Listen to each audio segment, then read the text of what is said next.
the West Memphis 3 case. On May 5, 1993, the weather was perfect in the small town of West Memphis, located in Crittenden County, United States. The 3 8-year-old friends were getting ready at their homes to go out and play. The boys had met at Weaver Elementary School, and what brought them together was the local scout group, where all 3 had reached the rank of novice scouts. First, there was Stevie Edward Branch, born on November 26, 1984, the son of Stephen and Pamela Branch. His parents had divorced when he was young, and later his mother married Terry Hobbs. Years later, the family expanded with the birth of his younger sister. Stevie was about 4 feet 2 inches tall, weighed around 64 pounds, and had dark blonde hair. He was an honor student with a promising future, but at that moment he was just a child. That day, he put on a white shirt and blue jeans, left his house on his black and red bicycle. Second was Christopher Byers, born on June 23, 1984, to parents Melissa DeFayer and Rick Moore. His parents divorced when he was just 4 years old, and shortly after his mother married John Mark Byers, who adopted him along with his 13-year-old brother, creating a new family. Christopher was the smallest of the group, standing at about 4 feet, weighing around 51 pounds, and had light brown hair. His physique matched his personality. He was very sweet and innocent. He wore blue pants, dark shoes, a white long-sleeve shirt, and headed to his destination. The group was completed with Michael James Moore, born on July 27, 1984, to parents Todd and Dana Moore, and he had an older sister. Michael was the leader and stood out for his strong personality. He was about 4 feet 2 inches tall, weighed around 77 pounds, and had brown hair. Before leaving, he put on blue pants, a Boy Scout shirt, and a cap from the same organization. He liked wearing the uniform even when he wasn't at scout meetings. He was a real enthusiast. He rode on his green bicycle to meet Christopher and Stevie. The 3 boys headed toward the Robin Hood Hills, where they played all afternoon. Around 6:30 p.m., Christopher's stepfather started calling them to come home, but he only heard the echo of his own voice in response. After half an hour of waiting and growing anxious, Mark Byers decided to go to the police station to report the 3 boys missing. Although the authorities began a search, it had to be limited because it was already very dark and the trees covered the entire area. Nevertheless, families and neighbors carry out their own search until dawn, but they could not find any trace of the 3 children. At the break of dawn the next day, the police started a more comprehensive investigation, led by the search and rescue personnel of Crittenden County. They searched every corner of the forest, but they could not find even a single clue. Around 1:45 in the afternoon, just when they thought all hope was lost, they reached the Robin Hood Hills, the wooded area where the boys had last been seen. Officer Steve Jones spotted a black shoe floating in a creek, leading to the largest drainage channel in the hills. He alerted his supervisors and they acted quickly, searching the area downstream of the ditch. There, they encountered the most shocking sight of their lives. The lifeless bodies of the 3 children were at the bottom of a lake, having been tied hand and foot with their own shoelaces. Their right ankles were tied to their right wrists behind their backs, and the same was done with their left legs and arms. The horror did not end there. Both Michael and Steve had bruises all over their bodies. Christopher, on the other hand, had bruises and abrasions on various parts of his body, as well as cuts on his private parts and bite marks. However, this was not of particular attention to the detectives. No one could understand the magnitude of the crime. It had been perpetrated with a cruelty that transcended human limits. At the bottom of the same muddy ditch, wrapped around sticks, they found the children's clothing. Most of the garments were inside out, as if they had been hastily removed. Something that particularly caught the detectives' attention was that the underwear of 2 of the children was nowhere to be found, and 1 pair of pants had traces of fluid, leading to speculation about a possible motive of sexual assault. However, before drawing any conclusions, they had to wait for the forensic analysis. The case was just beginning. The investigation process was hindered because the officers had removed the bodies from where they were found before the forensic scientists arrived to conduct the pertinent studies. The crime scene was contaminated as the chief of police was continuously smoking, throwing cigarette butts into the ditch. The autopsies indicated that Christopher died from multiple wounds that caused him to bleed out, while Stevie and Michael died from drowning in the ditch. The autopsies indicated that Christopher died from multiple wounds that caused him to bleed out, while Stevie and Michael died from drowning in the ditch. The hypothesis of sexual abuse was discarded because the studies showed that the wounds were the result of a knife attack and there were no signs of sexual abuse on the bodies of the minors. Speculation began about the possibility that the children had been attacked somewhere near the woods and then murdered in the ditch.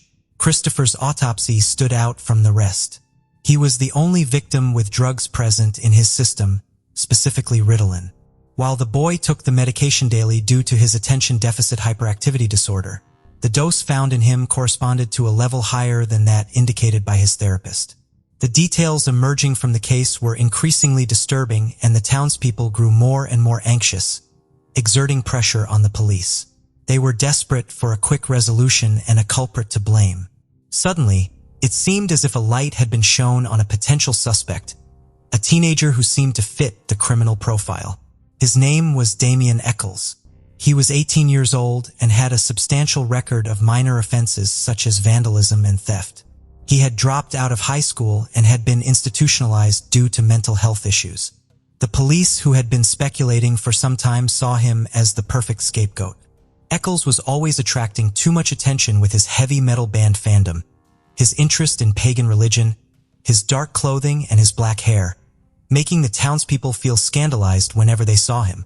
His family, being from a lower social class and having had interactions with social services on several occasions, was also known to the police. On May 7, 1993, Eccles was interrogated for the first time.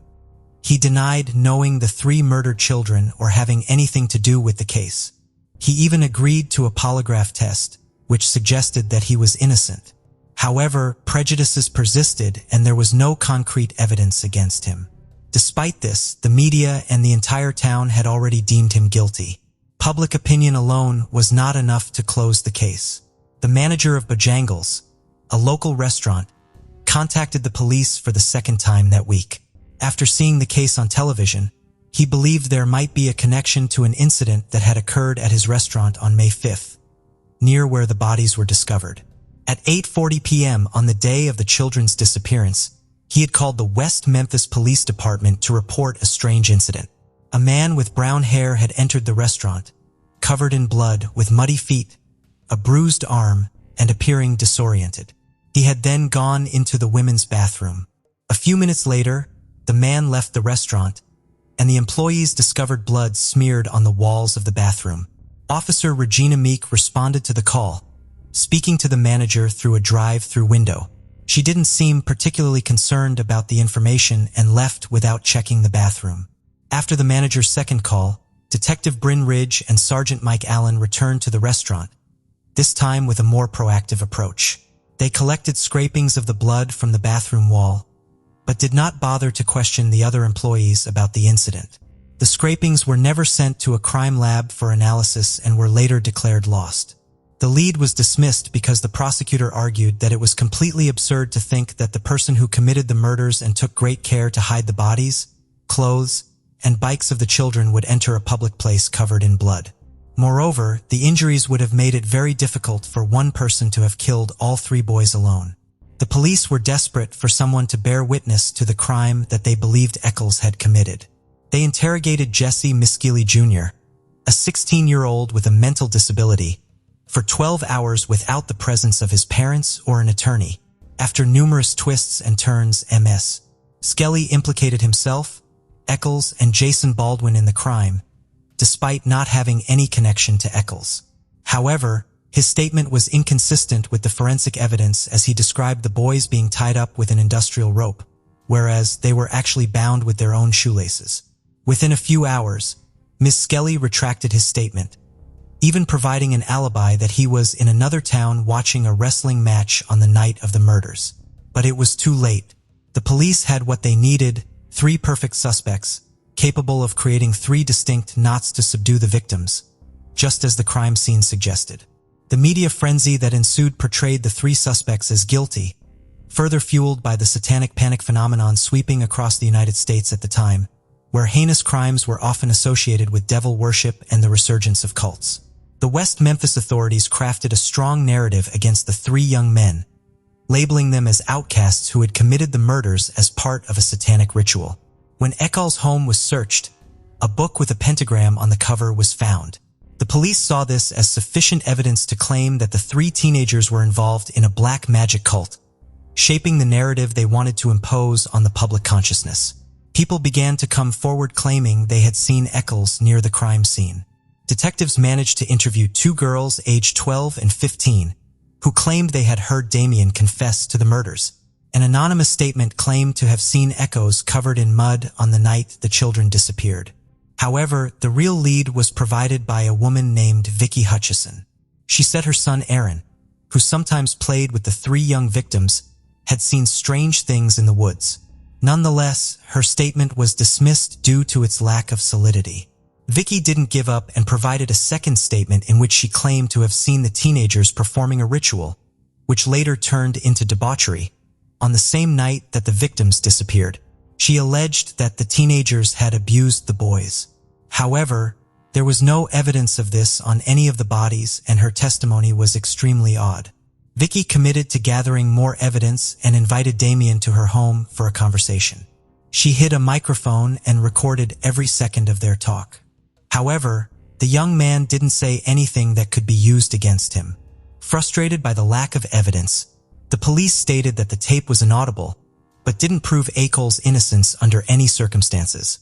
Both he and Jason were arrested on June 3rd of that same year. Jesse Miscali Jr.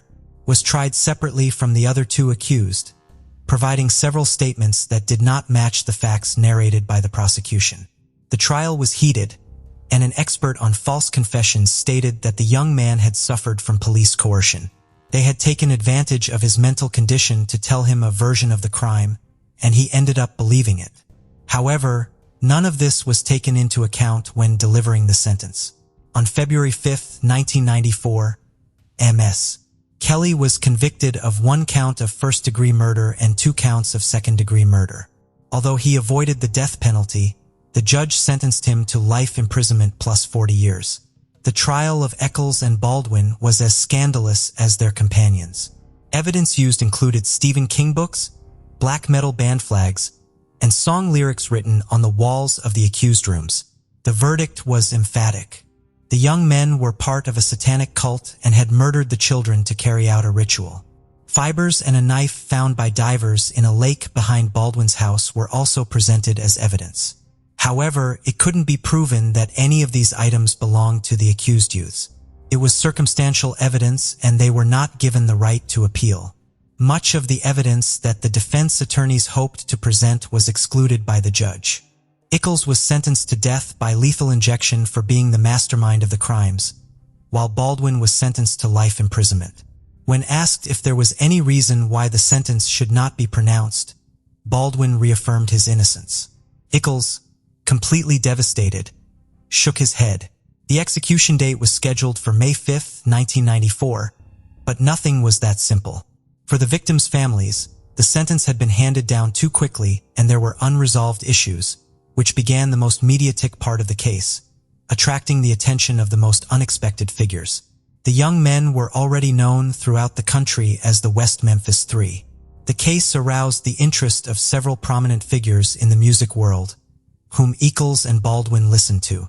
Among them was Pearl Jam's lead singer, Eddie Vedder, who helped raise money for their legal defense. Natalie Maines, the lead singer of the Dixie Chicks, also joined the cause of the trio. The metal band Corrosion of Conformity included a song inspired by the case called Free the Three in their album Wise Blood. But it wasn't just musicians who were part of the media defense. The young men also received support from Johnny Depp and several film directors. In February 2007, with significantly more advanced technology, new DNA tests were conducted. These tests showed that there was no trace of the three accused on the bodies of the children. The bite marks also did not match any of them. Most shockingly, the results suggested the presence of other individuals at the crime scene. A hair found on one of the shoelaces of Michael Moore was consistent with the DNA of Terry Hobbs, Stevie Branch's stepmother. Hobbs had a criminal record and was known in the town for having a long history of mistreatment, including assaulting his wife, allegations of hitting minors, and attacks on neighbors. Another hair found near the crime scene on a tree stump was consistent with the DNA of a friend of Hobbs, named David Jacoby. Both claimed to have been together on the night of the murders. Hobbs emphasized that he believed the guilty parties were already behind bars. However, 3 witnesses presented sworn statements claiming they saw Hobbs with the children on the night they disappeared. The police did not initiate legal actions against him, but the media did. Peter Jackson, the renowned director, began producing a documentary with the goal of reconstructing the events, pointing at Stevie's stepfather as the murderer. New testimonies were collected. Jolyn McCoy, Michael Moore's mother, claimed she saw Hobbs washing clothes on the night of the murders, presumably to clean mud off his clothes. Additionally, a cherished pocket knife belonging to Stevie, which he almost always carried with him, was later found among Hobbs' possessions. Finally, and perhaps most damningly, 3 young men claimed that a nephew of Hobbs told them his uncle had been the murderer, but it was a family secret. Opinions among the victims' families began to diverge. The stepfather of Christopher Byers started to suspect Hobbs, even calling him a child murderer. However, Todd Moore believed that the evidence against Hobbs was not convincing. He pointed out that his son spent a lot of time at Stevie's house and could have easily picked up a hair with DNA on his shoelaces on one of those occasions. The tipping point came with the reappearance of Vicky Hutchison, who admitted that she had agreed to collaborate with the police in exchange for a $30,000 reward. She was supposed to provide false information to implicate Eccles. This revelation indicated it was time to redeem the West Memphis Three. In 2010, 17 years after the crime, the Arkansas Supreme Court ordered that the DNA evidence must lead to a new trial. The West Memphis Three reached an agreement with the prosecution adhering to the Alford plea, which allowed them to assert their innocence while acknowledging that the prosecution had enough evidence to convict them. On August 1931, they were released on a suspended sentence of 10 years after having spent 18 years in prison. However, they remain on probation and could be incarcerated again for more than 21 years if they reoffend. The procedure allowed the accused to freely express that they are innocent, even though their official record still lists them as guilty. In interviews given after their release, Baldwin stated that he had been reluctant to plead guilty to crimes he did not commit, but he did so to spare Eccles from the death penalty. Although the families of 2 of the victims came to believe that the trio was innocent, a spectator shouted murderers at the 3 as they left the courthouse. It would be very difficult to undo the scandal that the West Memphis police had constructed. In a press conference, the 3, now adults, stated that their main concern was clearing their names. In 2013, a new version of the story emerged from Billy Wayne Stewart, a self-confessed drug dealer, and Benny Guy, a convicted felon. The story was not firsthand, but had reached them through Buddy Lucas, a teenager from the town. On May 5, 1993, Buddy had gone out with Terry Hobbs, David Jacoby, and his friend John Mark Byers to buy marijuana from Stewart. They then got into Hobbs' truck and drove around the city, smoking and drinking whiskey. They reached a wooded area, and at that moment, Hobbs asked the 2 teenagers to get out and fight while he and Jacoby watched in a fetishistic act. It was unclear whether this led to any intimate activity. During the course of that afternoon, Christopher Byers, Michael Moore, and Stevie Branch appeared on their bicycles. Upon realizing they were witnessing something they shouldn't, they decided to leave, but it was too late. Hobbs shouted at his companions to stop the boys, while Jacoby hit one of them. That's when the attack occurred, resulting in the mutilation of Christopher's genitals. The other boys had seen too much, so they decided to kill them all. The clothing and bodies of the boys were collected and dragged to the water, and their bicycles were thrown into the swamp. According to Stewart, when he tried to call the West Memphis police investigator to tell him Buddy Lucas' story, he didn't even bother to return the calls. These statements are public knowledge, but the case remains closed. It is unclear if the authorities prefer to leave the case as a collective myth rather than seeking true justice for the victims and their families. Before we dive in, don't forget to subscribe to our new channel, where we uncover captivating and chilling cold cases that will keep you on the edge of your seat. You won't want to miss the twists and turns we have in store. Let's continue. In the early hours of May 25, 1996, Kristen Smart vanished. She was last seen at 2 a.m., allegedly intoxicated and passed out on a neighbor's lawn. Two fellow students offered to help, unable to ignore her sorry state. A third, Paul Flores, stepped in to help as he lived nearest to her Muir Hall residence. She was never seen again. Her trail went cold. For 2 decades, Flores's name continued to pop up on investigation radars. Despite an array of items of interest, no solid leads panned out. Kristen's disappearance sparked a change in legislation ensuring safety for future students. Stan and Denise Smart welcomed Kristen Denise Smart into the world on February 20th, 1977. She was born in Augsburg, Bavaria in West Germany. Kristen's parents were both teachers of the time to children of American military personnel. When she was still a young child, they eventually moved back to Stockton, California. The eldest of 3 children, Kristen's mother, Denise, called her a dreamer. According to her family, Kristen had a great love of the ocean and an adventurous spirit. She had a real zest for life. Kristen graduated from Lincoln High School in Stockton in 1995. Prior to attending university, she worked as a lifeguard and camp counselor at Kaimokulea in Hawaii. In 1996, Kristen enrolled at California Polytechnic State University in San Luis Obispo, California. She had high aspirations but was also indecisive. Initially, Kristen enrolled at Cal Poly to study architecture. She loved drawing. Later, she changed her major to communication studies. Denise said she wanted to be the next Joan London, traveling the world as a reporter. Memorial Day weekend 1996, Kristen called home and left a voicemail. Good news. Good news. I'll call home Sunday. The call never came. Like clockwork, Kristen checked in with her family every Sunday. But for the Smarts, all communication ceased that faithful weekend. Friday night, Kristen attended an off-campus birthday party. Her friend, Margarita Campos, recalled dropping her off. Campos said that Kristen seemed a little mad because she didn't join her for the evening. The last thing she said to Kristen was to be careful. Temperatures were warm, and Kristen wore a cropped gray t-shirt, black surf shorts, and red Puma sneakers. Witness statements from the party varied. Some alleged she was extremely intoxicated. Others claimed she didn't drink at all. Some believed she was possibly given a date rape drug. On May 25, 1996, at 2 a.m., fellow student Tim Davis spotted Kristen passed out on the lawn next door. Together with Cheryl Anderson, an acquaintance of Kristen, they both helped her walk back to her campus dorm, Muir Hall. It was then Paul Flores reached the group and offered to help take Kristen back to the residence. He was leaving the party too and spotted them on his way back to his own dorm, Santa Lucia Hall.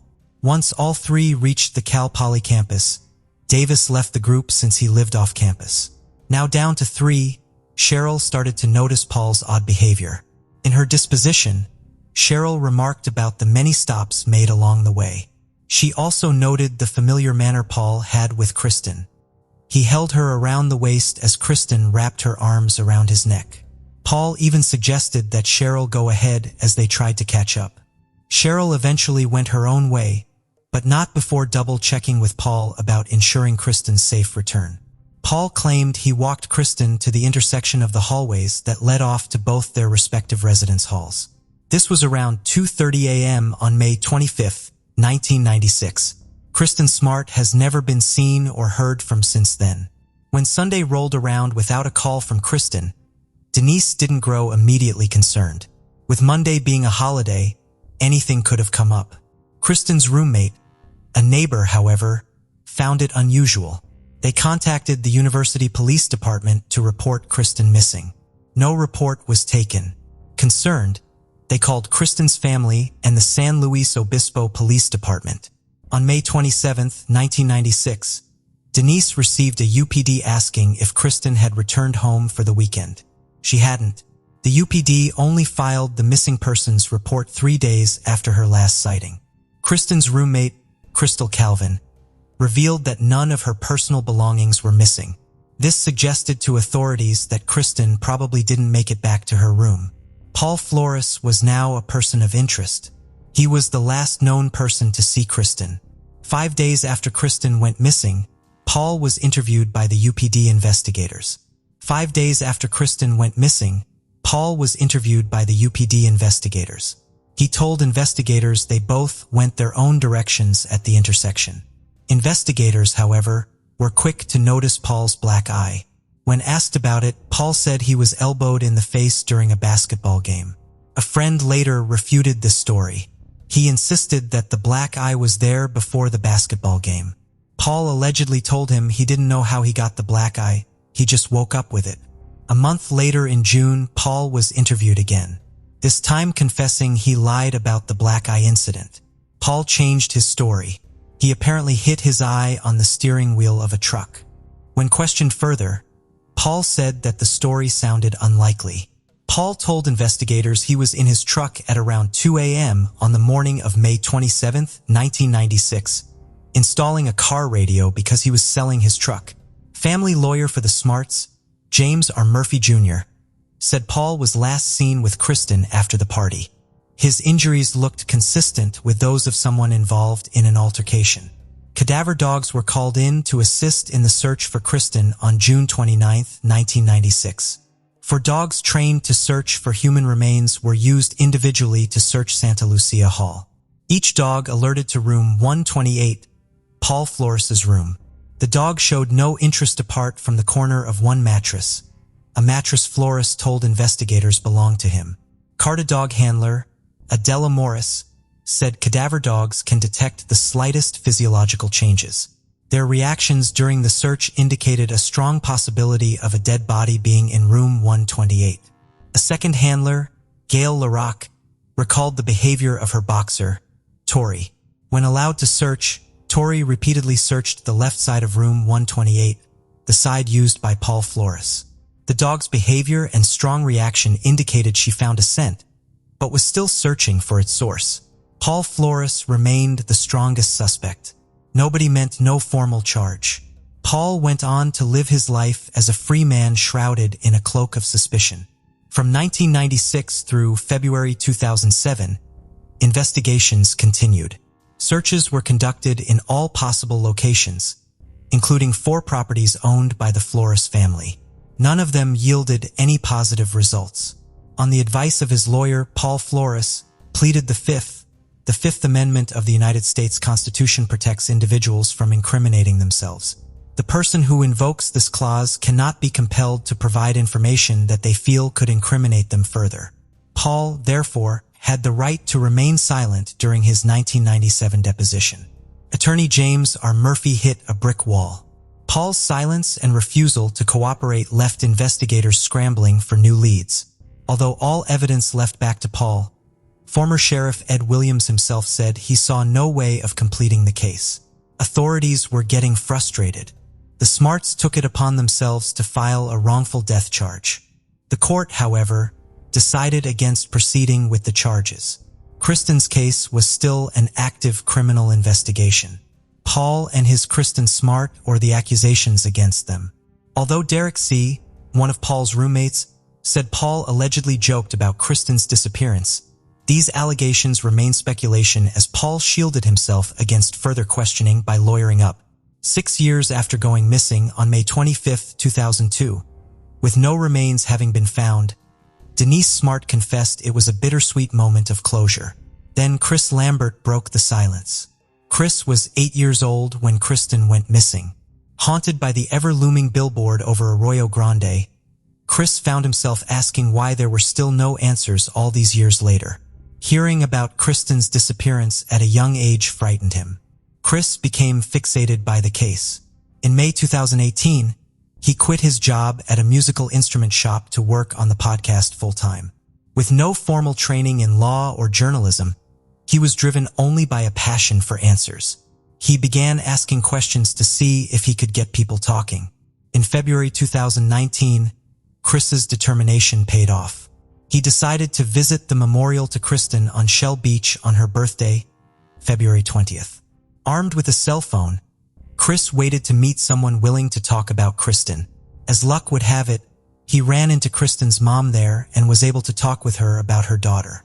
From there on, Chris and the Smarts developed a strong relationship and worked on getting Kristen's story out to the public. The podcast, In Your Own Backyard, took on a life of its own. What started as a local series exploded onto the national scene. To date, it has raked in over 11 million downloads. The podcast follows the case of Kristen Smart and her disappearance from the Cal Poly campus. Chris had a knack for getting people to talk to him. He was able to obtain interviews with people related to the case to varying degrees. Chris searched for witnesses that were reluctant to speak or overlooked by investigators. He was able to uncover multiple allegations that remained mere speculations over the years. A former colleague of Paul's mother, Susan, claimed she complained about not sleeping well after her husband got a call in the middle of the night during the Memorial Day weekend. He left in his car after the call. Another claim came from one of Susan's tenants. This time, the tenant told Chris that every morning after Kristen's disappearance at 4:20 a.m., an alarm would go off from the area of the backyard. A third interview with an Australian exchange student brought to the forefront a possible altercation between Kristen and Paul. According to Chris, the student alleged to have seen Kristen fighting off Paul on the night she disappeared. In an effort to tie up all of the speculations made by people interviewed by Tussle with Kristen. The second, that Paul's father, Ruben Flores, helped cover up the crime. And the third, that the body of Kristen Smart was buried in the backyard of the Flores home. Another disturbing development in his investigation was that Chris uncovered allegations of gross misconduct by Paul over the years. Women who went to school or worked with Paul reported his overly flirtatious behavior and excessive drinking habits. For women approached the Daily Beast, alleging Paul had sexually or physically assaulted them. An ex-girlfriend even went as far as to claim that Paul brandished a butter knife in her face during a fight. 13 more women had accusations leveled against Paul, including predatory behavior, harassment, and sexual assault. Although Chris has made 2 attempts to contact Paul, he had no success. He figured an interview could tie up loose ends, but more importantly, it would give Paul a chance to explain the allegations against him and give his side of the story. However, he refutes the claim that Chris tried making contact with her family. Susan stated she could shoot plenty of holes into Chris's investigation. Sheriff Ian Parkinson of the San Luis Obispo Sheriff's Department credits Chris for helping move the investigation forward. Parkinson commended Chris on putting together a well-done podcast. He said getting the story out there persuaded people to come forward, the value of which has been a game changer. Denise Smart also credited Chris saying, "The stars aligned when the podcast aired." Denise further thanked Parkinson for putting vigor back into the case of Kristen since taking office in February 2011. Despite the continued silence of the Flores family, the investigations along with the podcast shook their precarious foundation. On January 29, 2020, 2 trucks owned by Paul were taken into evidence. On February 5th of that same year, search warrants for specific items of evidence were issued for 4 different locations. This included a home in Los Angeles. Paul was briefly detained while the search was carried out. By April 22, 2020, the Los Angeles Times reported that a search warrant was served at the home of Paul Flores in San Pedro, California. Items of interest were successfully retrieved during the search, including date rape drugs and videos of Paul sexually assaulting young women. Paul was then arrested on February 11, 2021 in Ranchos Palos Verdes, California on suspicion of being a felon in possession of a firearm. In March of the same year, a search warrant was issued for the home of Paul's father, Ruben Flores, using cadaver dogs and ground-penetrating radar to carry out the property search. An older model Volkswagen was towed away for evidence after a search conducted by the dogs. On April 13th, Paul and his father Ruben were taken into custody by San Luis Obispo County Sheriff's Department in relation to Kristen's case. Paul was charged with murder and Ruben with being an accessory after the fact. Paul may have gotten away with a charge of sexual assault due to the statute of limitations, but murder committed during a rape or attempted rape still carries a first-degree felony murder charge. In September 2021, a judge ruled that there was sufficient evidence for the case to proceed to trial. Set to begin in April 2022, the trial was delayed and moved to Monterey County. The trial began on July 18, 2022. Paul and Ruben are being tried separately with two different sets of jurors, but at the same time. Opening statements made by San Luis Obispo County Deputy District Attorney Chris Pavel painted a picture of a young life lost too soon. Pavel described to the jurors a family mourning their daughter's unknown whereabouts and the evil that is Paul Flores. He added that evidence found at his father Ruben's house suggested both men were responsible for the death and subsequent disposal of Kristen's body. Paul's defense attorney, Robert Sanger, called that evidence into question. He said it was a tragic situation, that Kristen's body was never found, nor was any DNA evidence. He stated it is believed she is deceased, but there is no evidence of what happened to her after Paul left her at her dorm. Since July, the trial has seen accusations of predatory behavior and violence leveled against Paul Flores.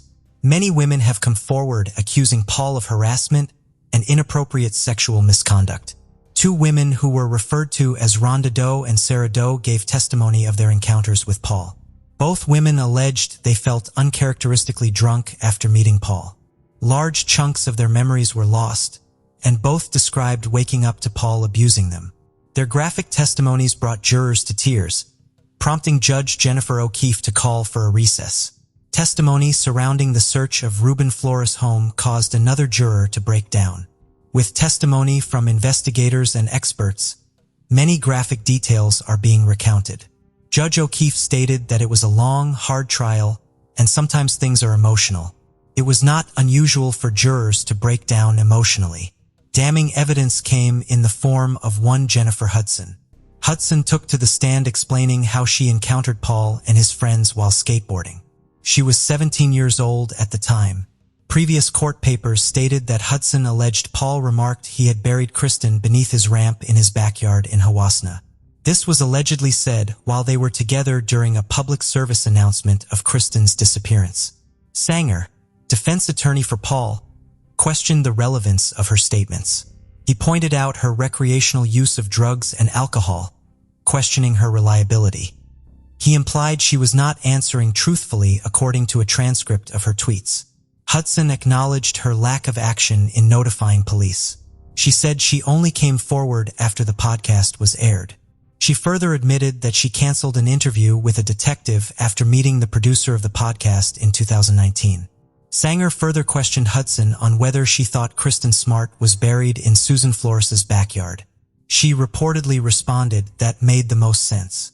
When Sanger pursued that Hudson had affiliations with motorcycle gang members, the line of questioning was objected to by prosecutors, the judge siding with the prosecution. During a cross-examination by Perel, he asked Hudson to explain a previous statement in which she said she felt responsible for the misery of the Smart family. Hudson responded by stating that had she not been a coward, she would have come forward earlier. After her testimony, Hudson reportedly broke down in tears. Unexpectedly, court proceedings were halted after Hudson's testimony. No reason given by the judge. The trial is expected to continue through September 2022. For the Smart family, an emotional decades-long search for the truth is finally coming to an end. Yet their heartbreak over losing their daughter never will. Where other victims of Paul Flores, old wounds are being reopened. For Chris Lambert, the quest for justice has finally begun.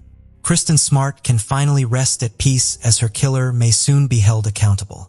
No longer just a face on a billboard, Kristen's story is being laid bare for all to hear and for all to share in the triumph and relief of seeing her killer face his just dues.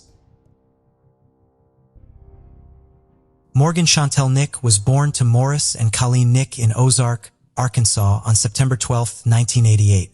She was the couple's first child, and later, the family expanded with the birth of two more children. Morris was known to be a loving and kind father. Those who knew the couple said they embraced their parental responsibilities, doing everything in their power to make life easier for their children. Though Morris and Colleen initially seemed happy, challenges soon surfaced in their relationship. When Morgan was 6, they decided to separate, which ultimately led to a divorce. The process, however, was amicable, and they never fought over the custody of their children. The children primarily lived with Colleen, a devoted mother who always put her children first. Morgan and Colleen shared a close bond, spending most of their time together. Morgan excelled academically, despite her young age. Having just completed kindergarten, her family could already envision her thriving in elementary school. Personality-wise, Morgan was a shy child with a big heart.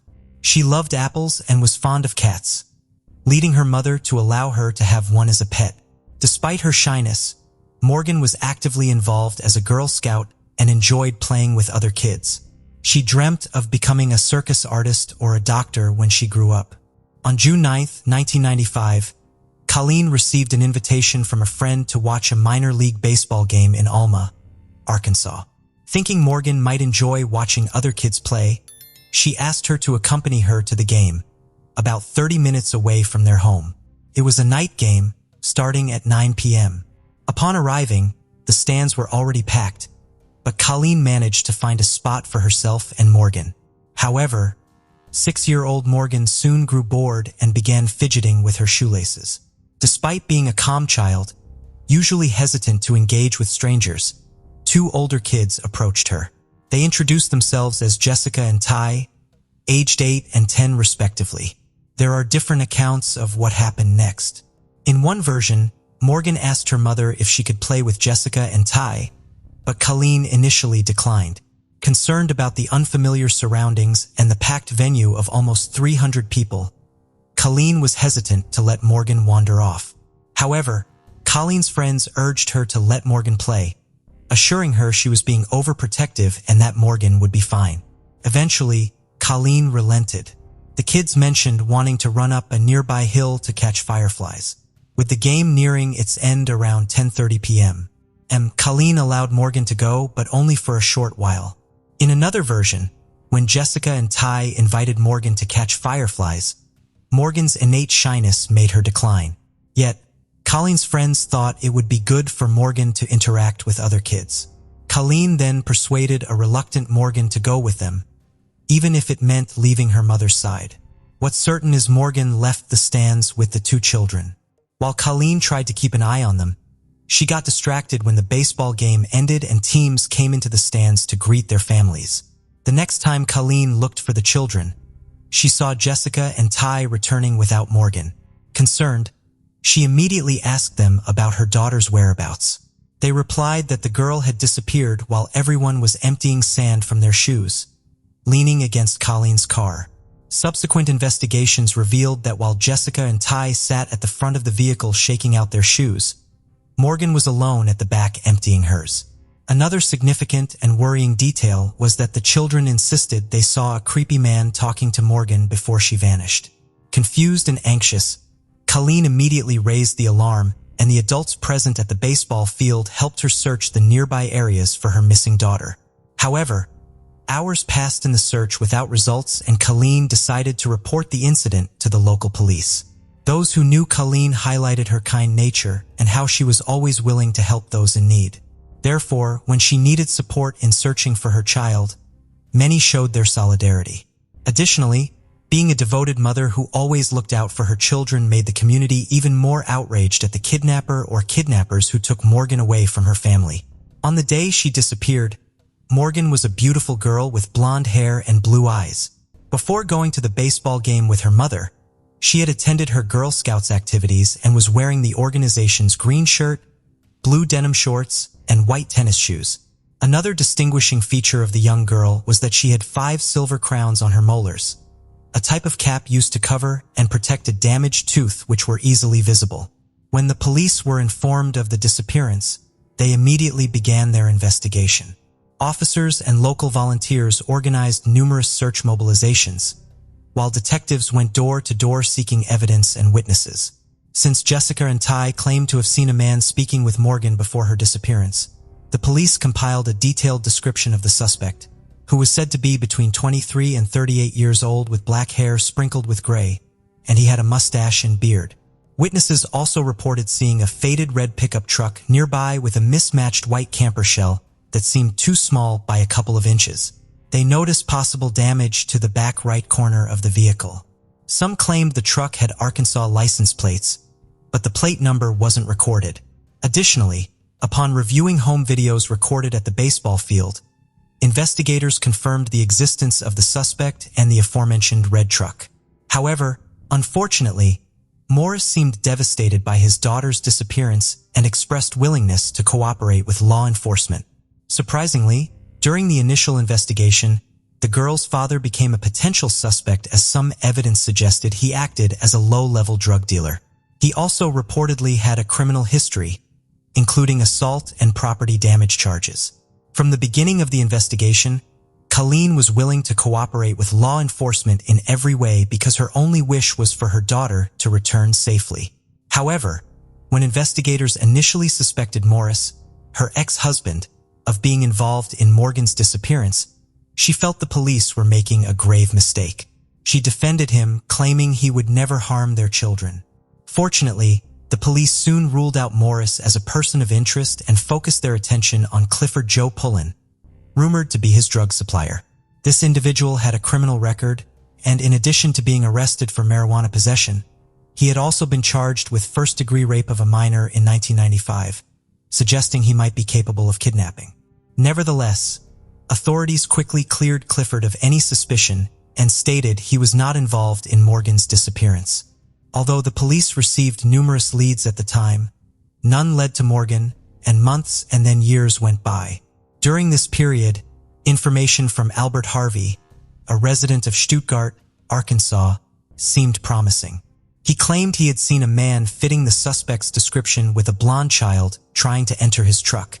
Interestingly, Albert was able to identify the suspect from the sketch, and the police used all their resources to scour the area. However, as hours went by without any leads, law enforcement began to doubt his claims. They subjected Albert to 2 polygraph tests, which he failed, and he eventually admitted to lying.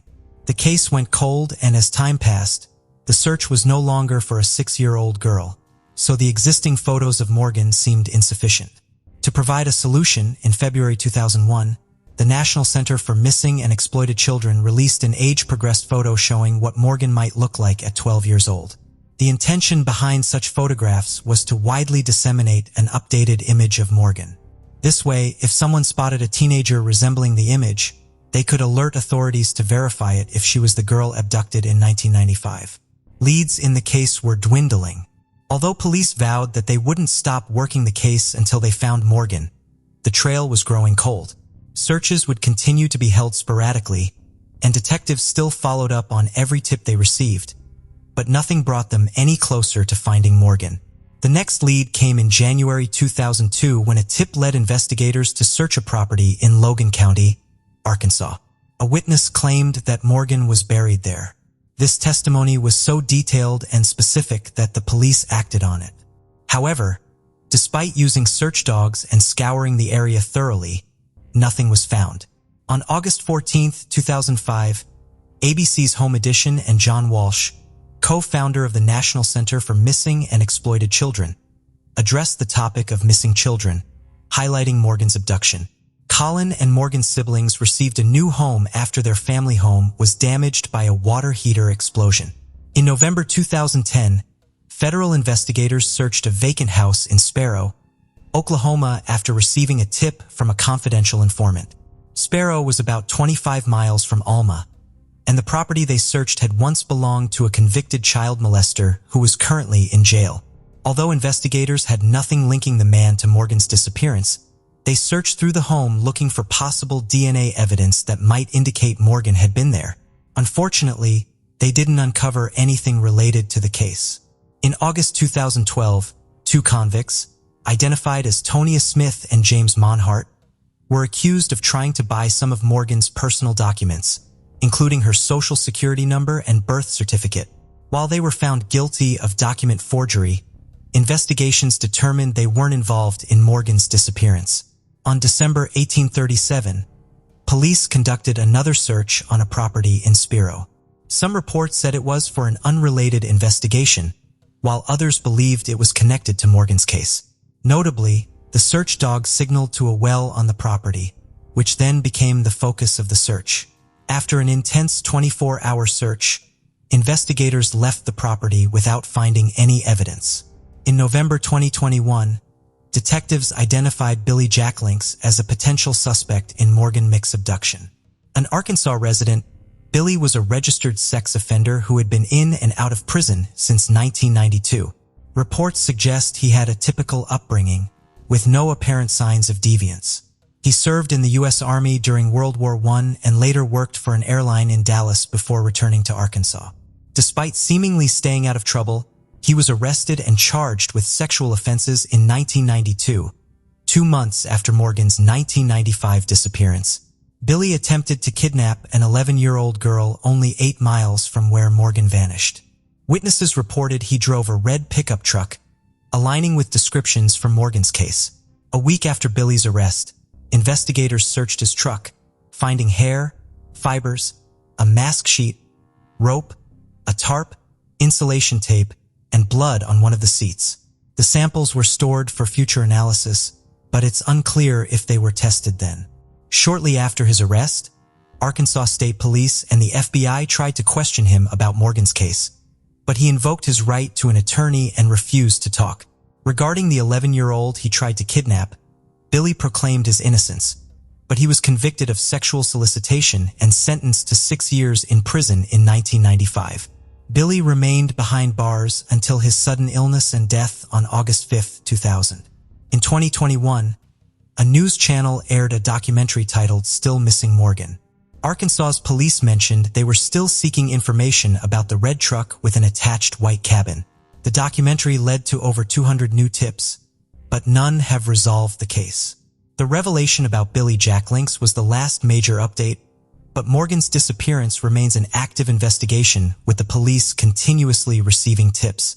Meanwhile, Colleen pleads with law enforcement to follow every lead, refusing to rest until his daughter is found, hoping for her safe return. This case has profoundly impacted Arkansas and even influenced the naming of the Amber Alert. The Amber Alert system began in 1996 after the disappearance of Amber Hadriman in Arlington, Texas. Amber is an acronym for America's Missing Broadcast Emergency Response, managed under the Department of Justice. The Morgan Nick Amber Alert is Arkansas's name for the program designed to alert the public when a child goes missing. This program is a joint effort between local law enforcement, media outlets, and civic groups to raise awareness about potential abductions, thereby increasing the chances of locating the missing child. Activating the Morgan Nick Alert involves the participation of all Arkansas law enforcement agencies, along with more than 250 local radio stations, TV networks, and other media outlets. This information is quickly disseminated to all parties, enabling them to broadcast details about a possible abduction widely. As of 2023, the case remains unsolved. Since Morgan's disappearance in 1995, her father, Morris, has opted for privacy, preferring not to discuss his daughter's case publicly.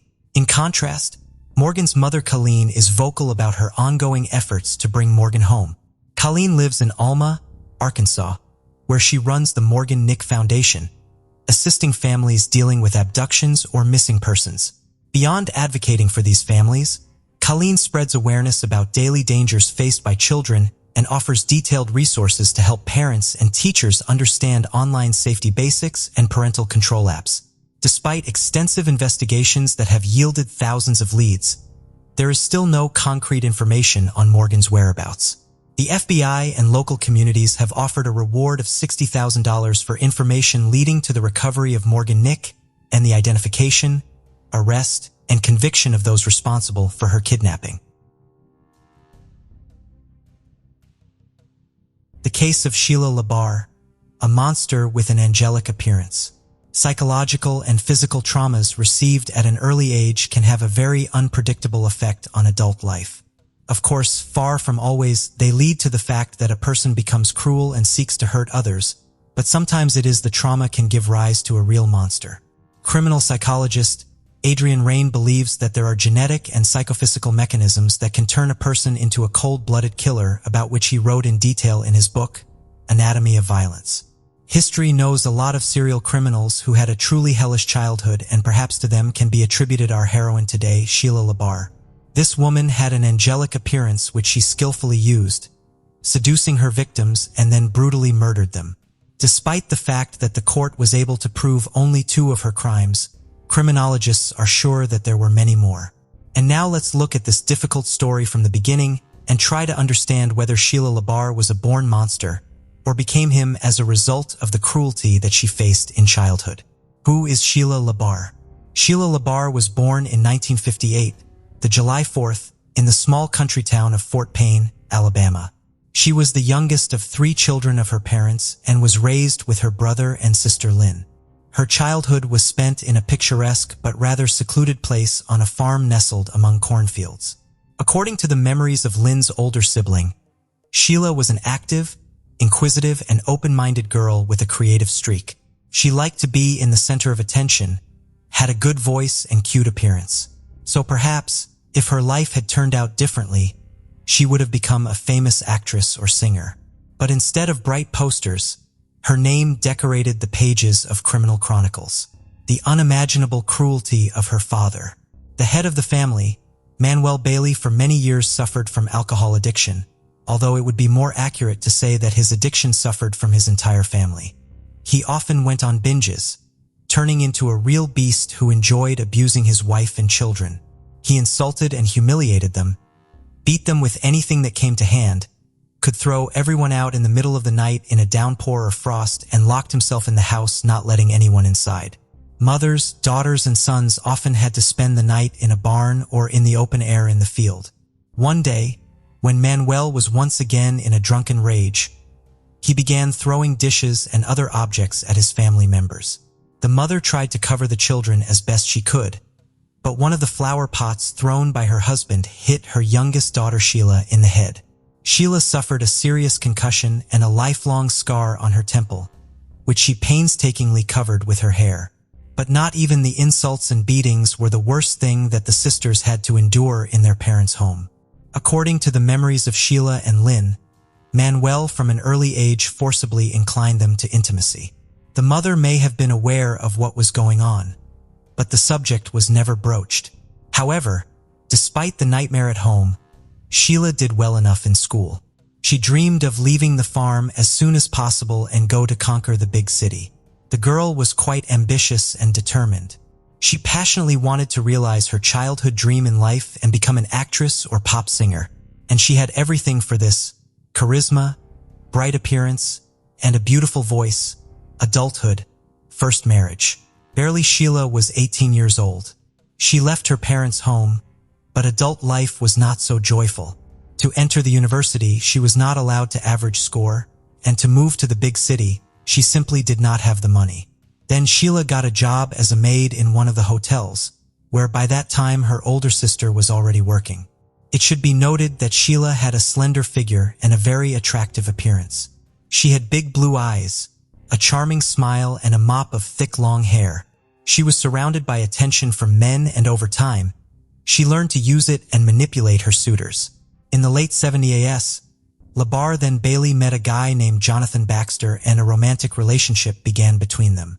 Jonathan was not yet 20 years old at the time, but he already had a young daughter from a previous relationship. However, the child did not become a hindrance, and soon the couple got married. However, this marriage lasted only a few months and collapsed after Jonathan learned that the young wife abused his daughter while he disappeared at work. Jonathan did not organize scandals and listen to explanations. He just filed for divorce and put his wife with his belongings outside his house. He never wanted to see or hear from her again. After the divorce, Sheila dated various men and mostly lived off them. But all these relationships were fleeting and lasted from a few weeks to a couple of months until in the early 80s, she met her future second husband, Ronnie Jennings. The tumultuous romance soon led to marriage, and Sheila took on a double last name, Bailey Jennings.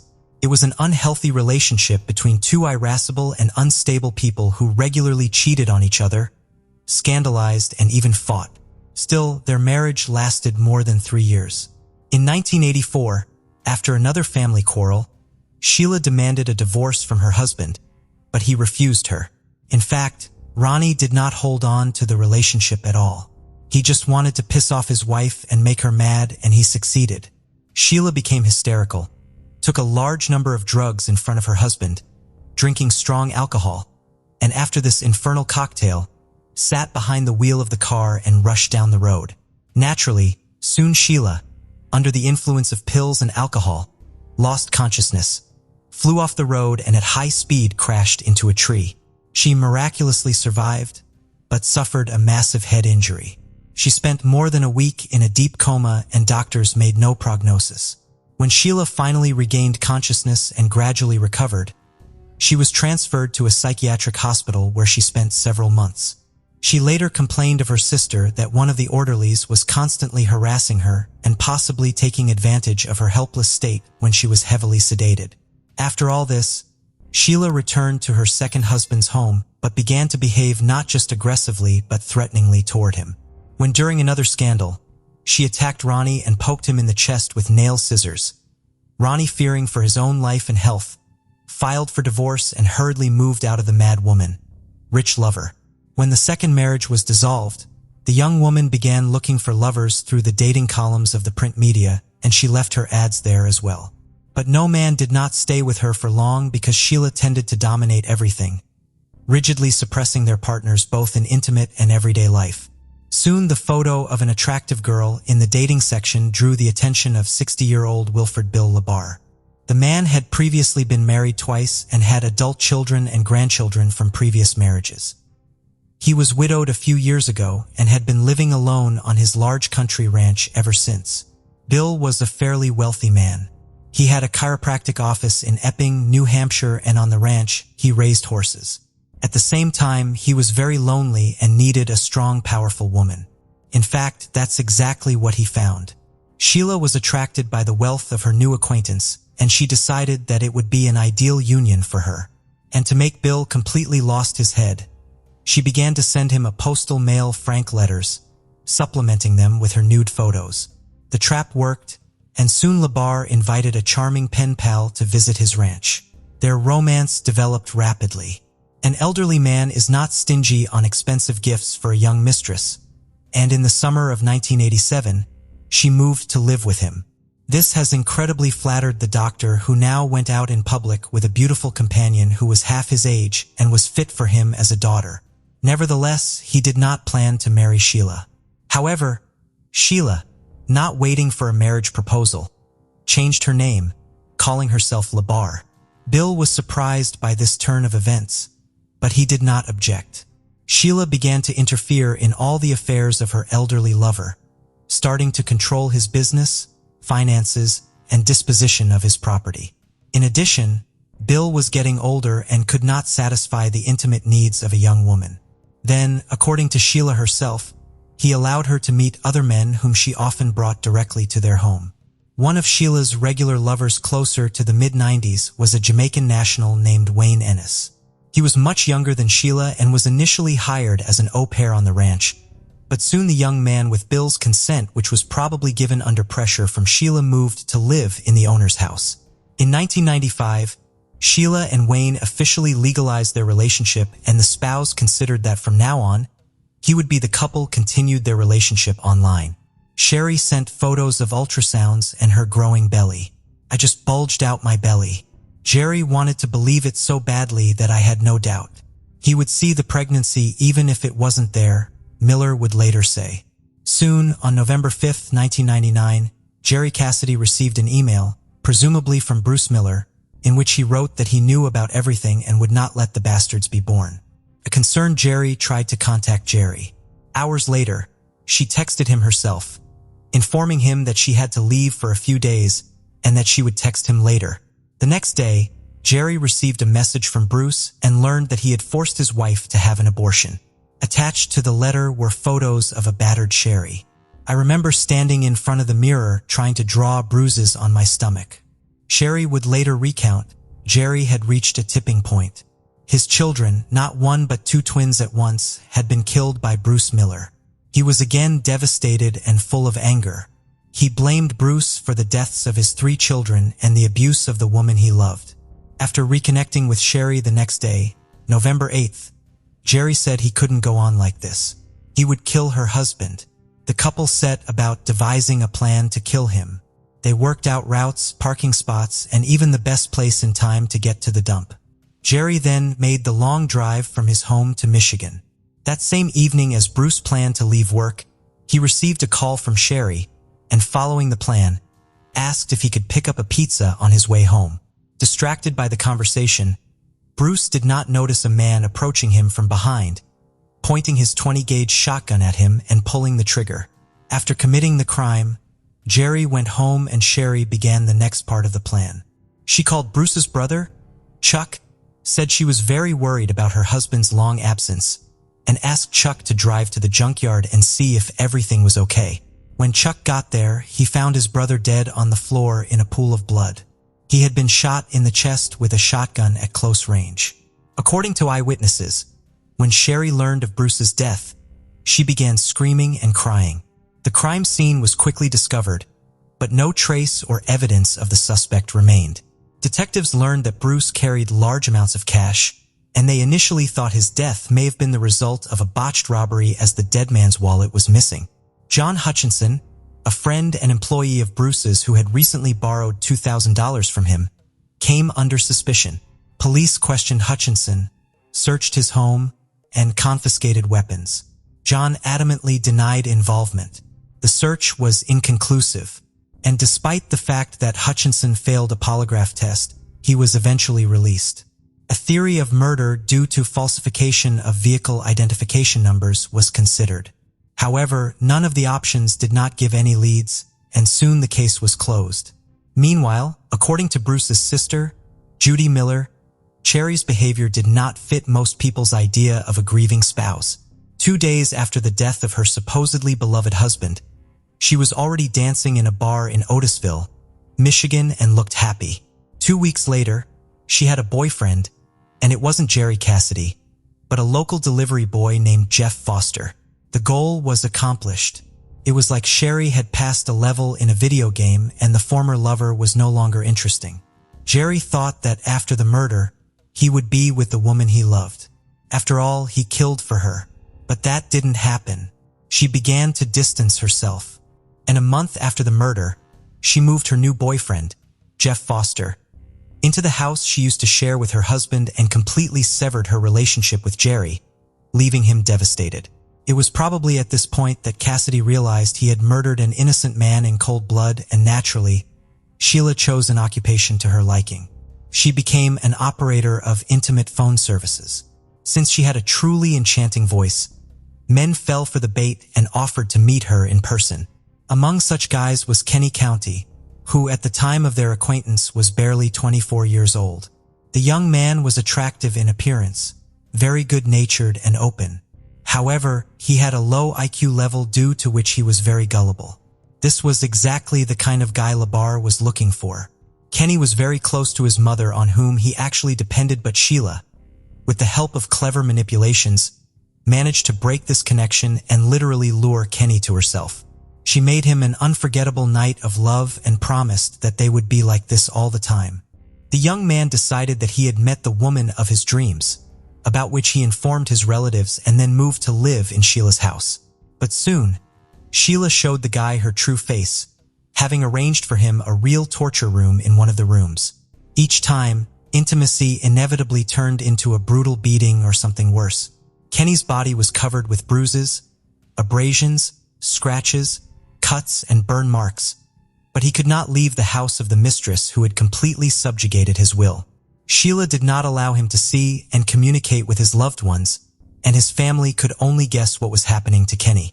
The first alarm was raised by neighbors who periodically noticed the guy and were horrified by his sickly appearance.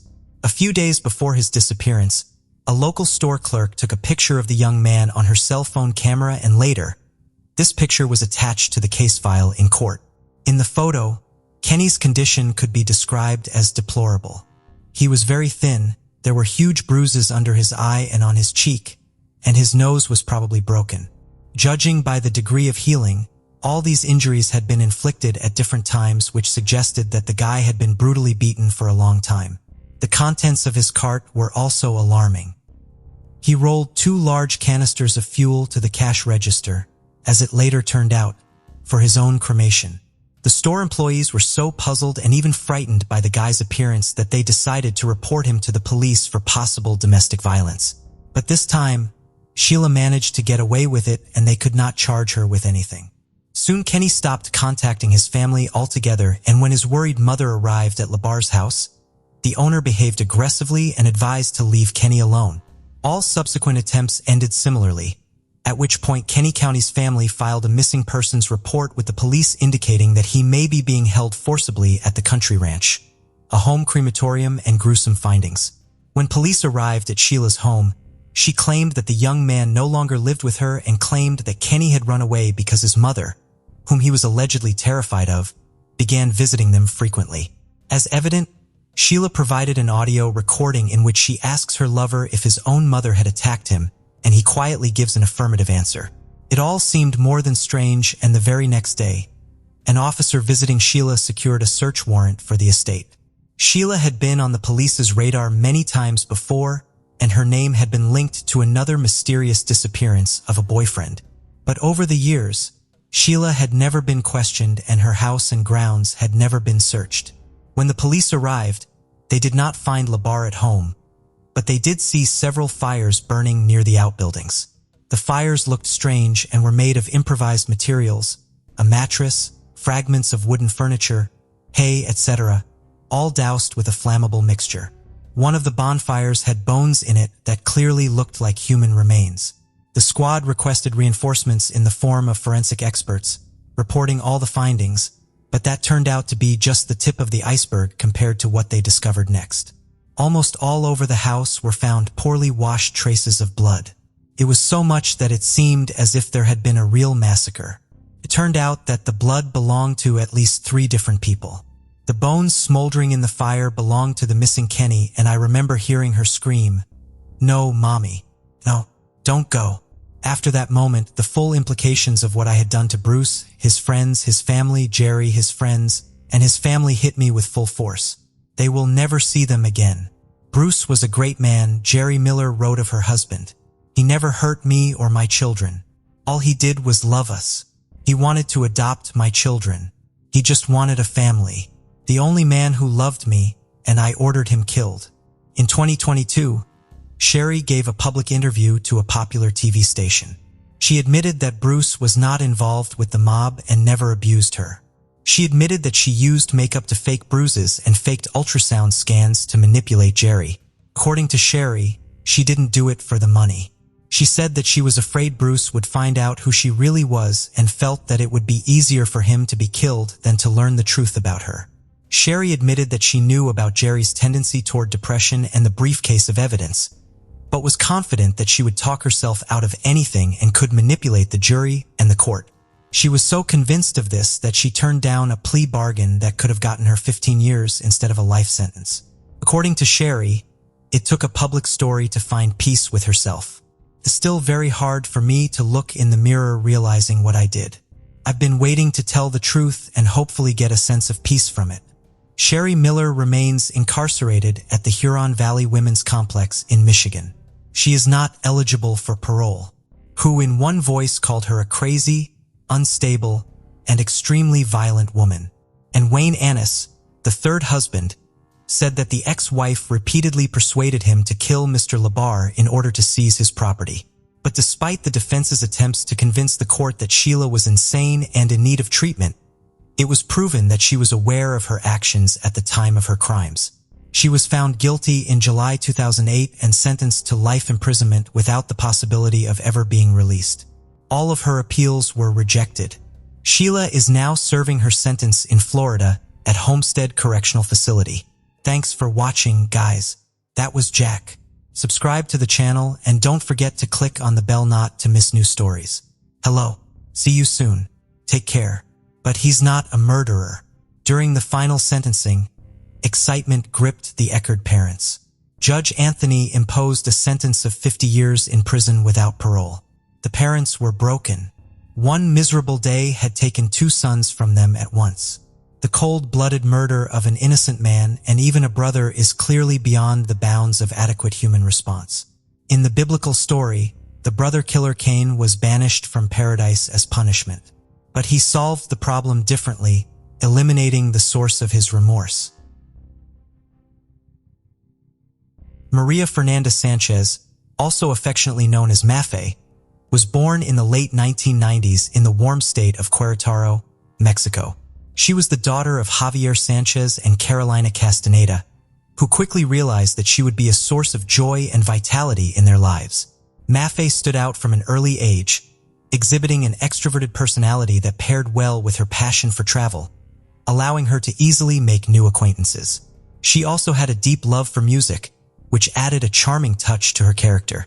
Over time, Mafe discovered the magic of yoga, a discipline that she believed helped connect her with her inner self, bringing her peace that was visible in her appearance and her ever-present genuine smile. Her thirst for knowledge led her to seek out new experiences and embrace every opportunity to learn. Mafe was a diligent student, resulting in a strong academic foundation. She chose to study communication and digital media at the Instituto Tecnológico de Estudios Superiores Monterrey. Her resume was impressive, boasting certifications in video editing and special effects from the Academia Artigiate, as well as digital marketing. From a young age, Mafe demonstrated ingenuity, an innate quality that she enhanced by pouring passion into anything that could elevate her creativity. These favorable conditions made it no surprise that she excelled in digital content creation, photography, and video editing. Mafe was the soul behind Mesh Productions, a small production house she created that reflected her passion for audio-visual production, visible through her social media presence. Her professional journey also included a role as a journalist at a magazine from 2018 to 2021, where she helped to increase the presence and prestige of her alma mater through social media content and contributed to educational note writing for Connecta. Between 2020 and 2022, Mafe interned in innovation and digital marketing at Kellogg's Company, also taking on a leadership role as the director of editing and production at Emporio Studio, where she worked on projects for well-known companies. In February of 2023, the next chapter of her life brought her to Germany to pursue a master's degree in new media design at the European University of Applied Sciences.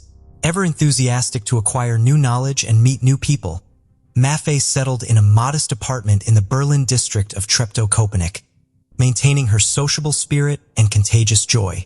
Despite feeling the impact of the distance from her homeland, she stayed connected with her family through phone and video calls, sharing her excitement about her new experiences and friendships. However, in July of 2023, a post in a group for Latinos in Germany on a well-known social network revealed a sign of vulnerability. Mafe was seeking a Spanish-speaking psychologist as she was going through a very difficult time. Like anyone away from home, although she had chosen to go abroad for personal growth, Mafe was also facing her own challenges.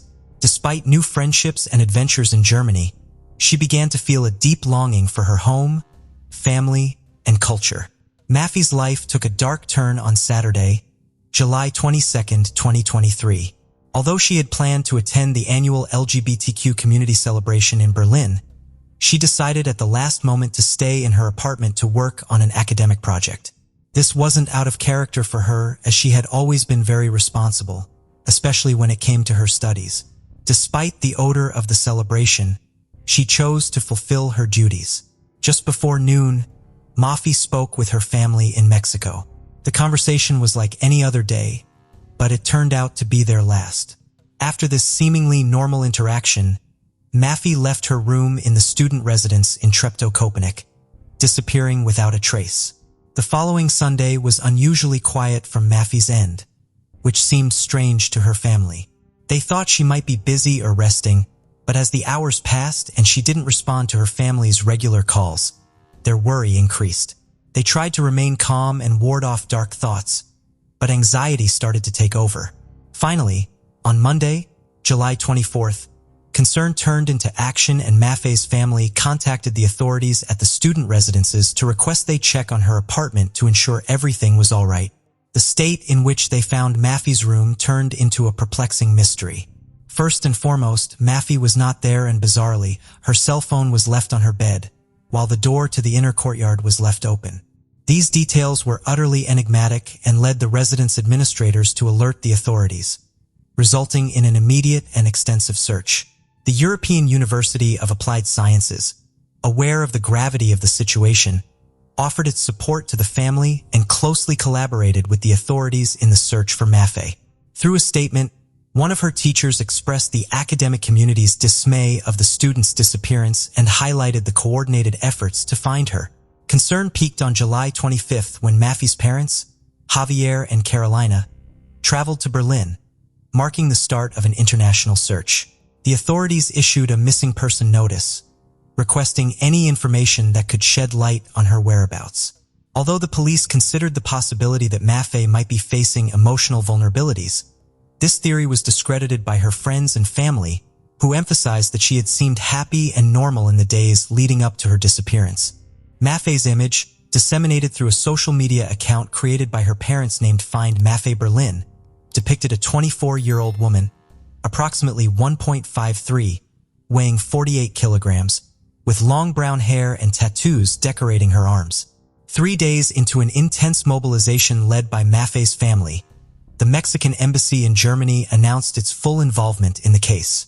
A national search protocol was then implemented in a desperate attempt to find the young woman.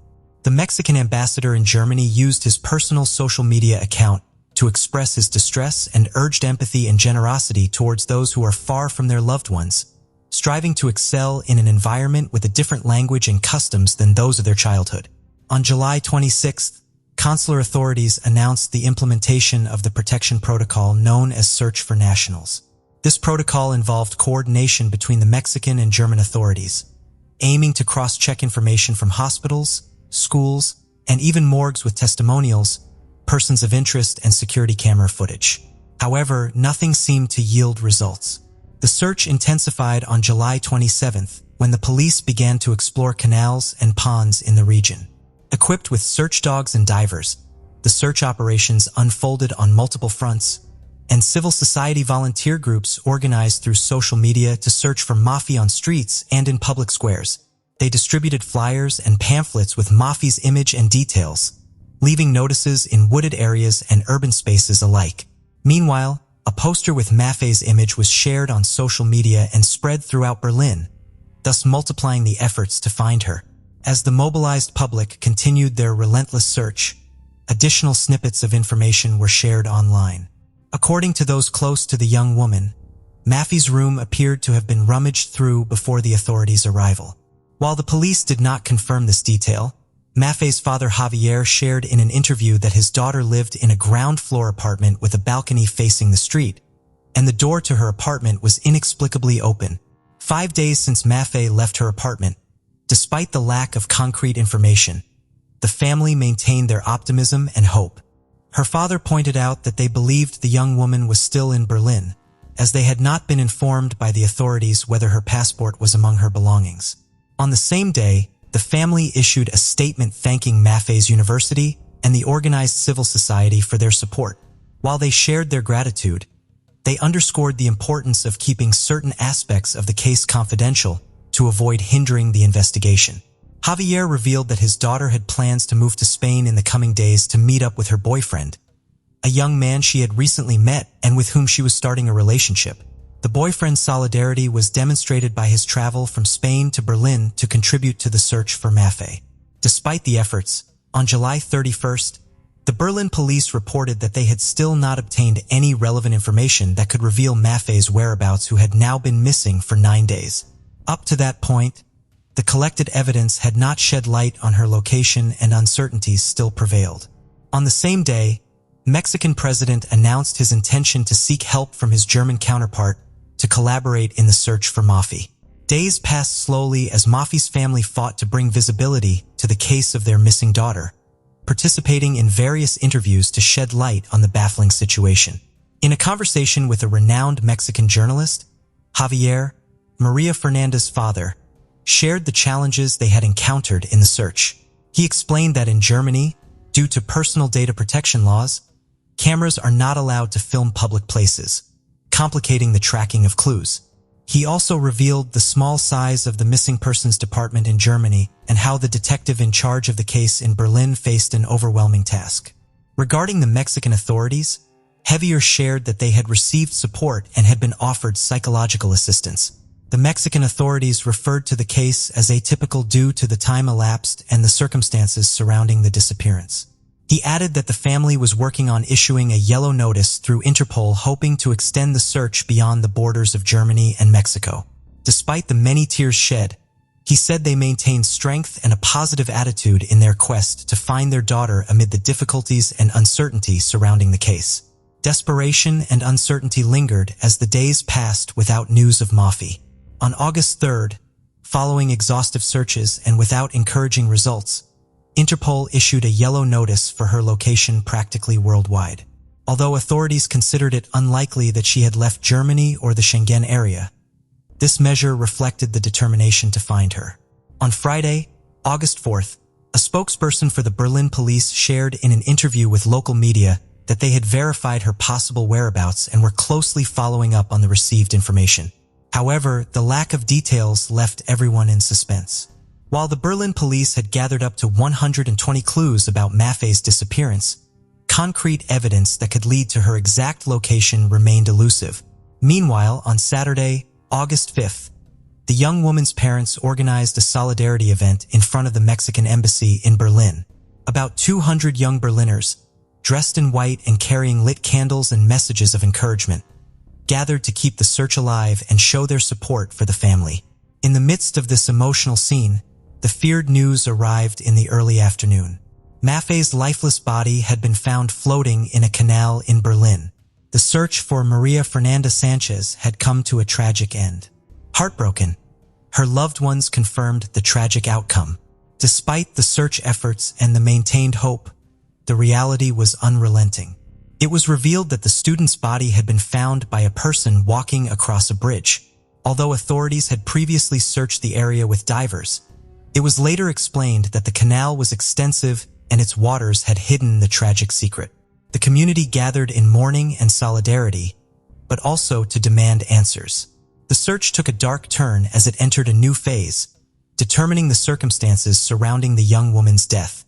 Meanwhile, the police stated that there was no suspicion of third-party involvement and reiterated that the investigation was ongoing. The Mexican ambassador in Germany shared that the next step in the case would be an autopsy of Mafi to shed light on the causes of her death. Although he assured that the body showed no signs of violence, caution was maintained until the autopsy was completed. In a statement issued by the Mexican Ministry of Foreign Affairs and the Embassy of Mexico in Berlin, the Sanchez Castaneda family expressed their gratitude for the support received on both sides of the Atlantic. They especially thanked those who had volunteered for the search efforts and requested respect for their daughter's memory and privacy as they navigated the difficult circumstances of their loss. The painful chapter in the life of Maria Fernanda had come to an end. However, questions still lingered in the air. Pain and sadness spread throughout Mexico as news broke of the tragic end in the search for Mafi. Social media was filled with messages of comfort and wishes for eternal rest for her. Over 24,000 followers joined in a gesture of solidarity, while a feminist collective in Berlin and other volunteer groups also expressed their support with messages filled with love and strength. Politicians from various political streams in Mexico joined in the mourning, sending prayers, solidarity, and condolences to the parents, family, and friends of the young woman. The Secretary of Foreign Affairs in Mexico and current senator trusted that consular authorities would provide support to the family in this difficult time. The discovery of the body marked a new chapter in the investigation. It was known that the German authorities had received more than 120 leads about the young woman, and there were indications pointing to the days before her disappearance. But the situation remained secretive, and if there was any result from that part of the investigation, it is something that has not transpired. Although 2 weeks of intense search involved 500 people and covered more than 3,000 kilometers, there are still unanswered questions. According to Mexican media, the Mafi case brought to light a pending issue for the diplomatic representations of that country in Europe: attention to mental health.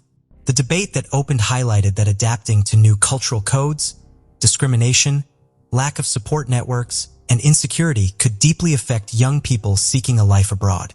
The Mexican embassy in Germany reminded of the availability of a free window for access to mental health, while the Secretary of Foreign Affairs of Mexico offered tools, a free psychological support platform for Mexicans in France and Monaco. A video shared by friends of Mafi, showing the young woman laughing and singing, reminded of her extroverted personality and all the vital energy that characterized her. That is why they asked for explanations to understand what really happened. On August 7th, 2 days after the discovery, Maffei's parents said that the Berlin police had not allowed them to identify their daughter's body. Sources close to the family confirmed that only the Berlin police had identified the 24-year-old young woman. The police statement reiterated that it could not be assumed that the young woman's death occurred due to the responsibility of third parties, but at the same time warned that the precise circumstances remained unclear. Media speculation was kept at bay, aware of the need to respect the official version. However, the police statement about Matthew's exceptional psychological situation and comments about her mental health raised suspicions about the true intention to investigate what happened to the last consequences. The how and why of her death were mysteries that tormented the Latin American community in Berlin. Attention was focused on the autopsy, a crucial step to dispel speculation. The most recent news occurred on August 9th and was published by a newspaper in Mexico, an informative medium that announced new delays in the autopsy. The newspaper managed to get answers from a spokesperson for the Berlin prosecutor's office who announced that they would have to wait about 2 months to know the results of the autopsy and that nothing is certain regarding the date of delivery of the body to the family. She pointed out that the autopsy had been ordered, but that it had not yet been carried out due to the workload and shortage of personnel. She added that it would take about 8 weeks before the result is available. Only from that moment can they think about releasing the body, but perhaps more investigations will be necessary before being able to deliver the remains to the family. The future of the investigation still does not seem to indicate immediate results. The repatriation of the body and the parents' decision on the final destination of Maffei depend on the results of the autopsy. The community cries out for clear answers and definitive closure, while the mystery surrounding the young student continues to weigh on the hearts of all those who followed her story with hope and much anguish. In February, the body of 36-year-old Sabrina Payne was found in a field near Tremont, Illinois. Sabrina was a black female who was known to support a drug habit with prostitution. Sabrina had last been seen at her home 2 days before her body was found. The original autopsy failed to determine a cause of death, leaving some of the detectives to believe she had overdosed. One detective, however, felt uneasy about that assumption. His suspicions were confirmed as more bodies were found in Peoria and Tazewell counties over the next year. On February 5, 2004, the body of 36-year-old Barbara Williams was found in a date near Edwards, Illinois. She was found partially clothed and lying face down in the snow. She had been seen alive between 9 and 10 p.m. the night before. An autopsy showed that she had multiple contusions and abrasions on her body. Toxicology showed that she had fatal levels of cocaine in her blood. At this point, police were not ready to call this a murder or entertain the idea of a serial killer preying on black drug addicted. In February, 32-year-old Shakanda Thomas was reported missing. She had last been seen by her family in August. Shakanda was known to disappear at times, but when she didn't come back after several weeks, her family reported her missing. Shirley Entrap was also reported missing in February. She was seen 3 days before she was reported missing. Tamara Waltz was reported missing in February after not being seen for 3 weeks. All 3 missing women were also black females known to support a crack cocaine habit with prostitution. 36-year-old mother of 8, Laura Lawler, disappeared from her home after leaving with a man and woman. Her longtime partner searched for her, but only was able to determine she had been with a man named Larry. Her boyfriend and father to her 7 daughters and 1 son describes Laura as the love of his life and a beautiful soul. The two had experimented with crack cocaine, and Laura seemed to struggle with addiction before her disappearance.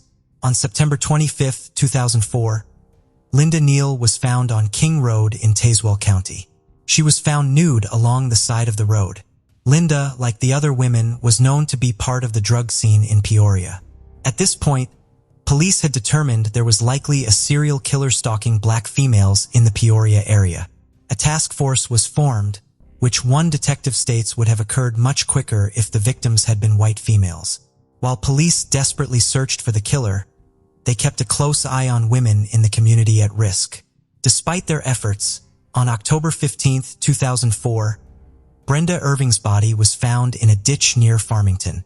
Brenda was found nude, and an autopsy determined that she had been strangled and suffered blunt force trauma to her head. She also had fatal levels of cocaine in her system at the time of her death. Her children had feared for their mother's safety, as she had known many of the women who had been killed or disappeared from central Illinois. Brenda struggled with drug addiction. Despite detectives' best efforts, the case proved difficult to solve. They followed thousands of leads, but finally got the lead they were waiting for in February. 35-year-old Vicki Balmer was arrested for theft. From jail, she told authorities that she thought she could help them find the serial killer preying on her fellow sex workers. She believed that a man who had picked her up in July 2004 was responsible. Balmer explained that in July, a man named Larry Bright lured her to his mother's home while they shared alcohol and drugs. Once she was intoxicated, she said Bright attacked her, attempted to rape her, and pulled a knife on her. Somehow, Balmer was able to escape. Police were at first skeptical as Balmer asked for a plea deal in exchange for her testimony. Why hadn't she reported this back in July? Why wait until she was under arrest? Vicki Balmer claimed she was scared of being arrested for outstanding warrants, which is why she did not come forward in July 2004. A search of her criminal history confirmed the warrants, so detectives decided to take a look at the man named Larry Bright. Larry Dean Bright was born in Peoria, Illinois on July 8, 1966. He served a 2-year stint in prison at age 19 for burglary and carjacking. According to Larry's family, the time Larry spent in prison changed him for the worse. Larry became more angry and violent and began using drugs. Larry had an injury, which started an addiction to prescription opioids and later crack cocaine. He also developed an addiction to pornography, preferring videos with black women.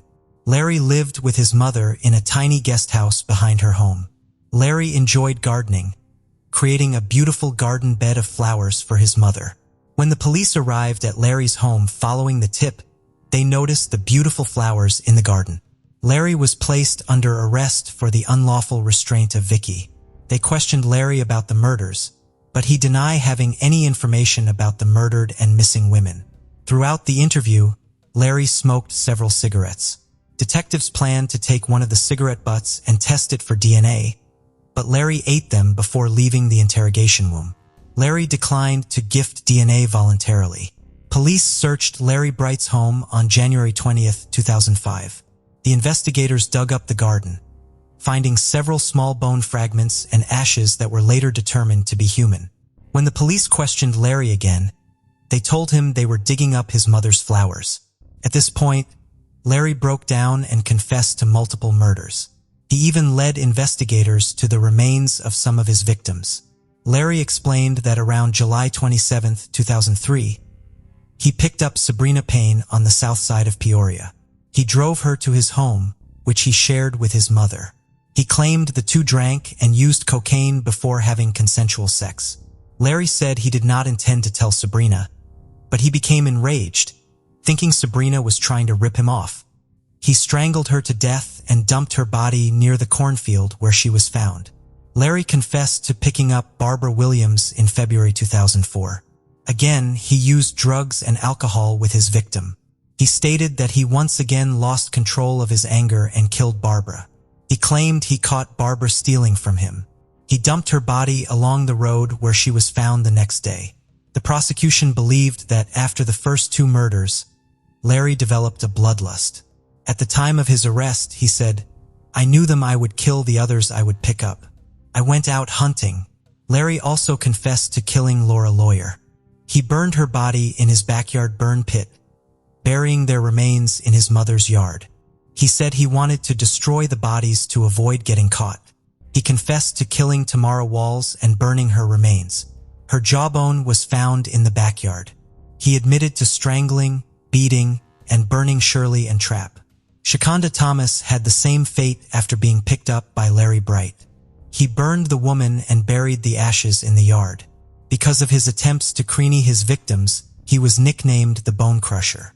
Larry said that he attempted to burn Linda Neal and Brenna Irving as well, but the attempts were unsuccessful due to the weather.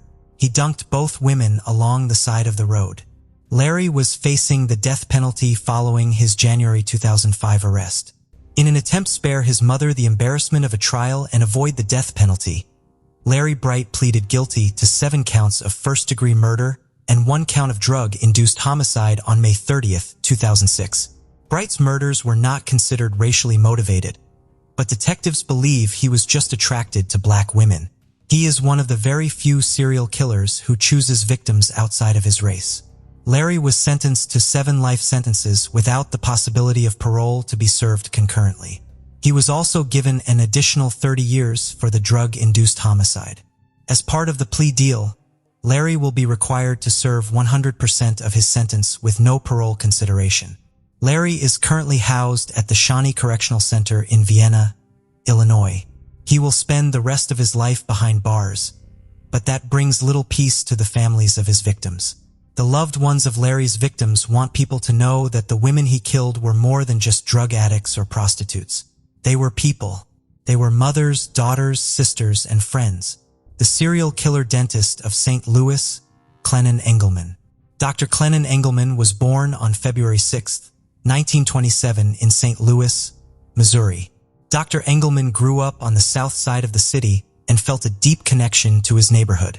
After serving in the military, Dr. Engelman used his GI Bill to go to Washington University and become a dentist. He opened his dental office on the south side of St. Louis, serving the community he had always loved. Dr. Engelman, who went by Glenn, was married to a woman named Edna Ruth, but they divorced in 1956. By 1958, both Glenn and Ruth had remarried. Glenn was operating his dental office and appeared to be successfully serving the St. Louis community. On December 17, 1958, citizens in Forest Park noticed a bloody man stumbling. The man, James Stanley Bullock, soon passed from his injuries. These injuries were caused by a gunshot. No one could figure out why someone would shoot 28-year-old James Bullock. James Bullock was born on April 17, 1931 in DeSoto. He was raised in Shiloh, Illinois by his grandparents and later his aunt after his parents passed away. According to an article from 1938, the then 7-year-old was living with his grandparents in 1938 and enjoyed attending school and fishing. James later served in the military before returning to St. Louis to work and go to college. Back in St. Louis, James met Edna Ruth, the ex-wife of Dr. Glenn Engelman. The two married, and 6 short months later, James was dead. An employee at a local sanitarium initially claimed James was there 4 days before his murder, asking to be admitted because he feared for his life. His wife and aunt said this was not true, as the three had dinner together on that night. According to his widow and aunt, James was not afraid for his life, and they knew no one who would want him dead. However, Edna Ruth benefited greatly from her husband's death.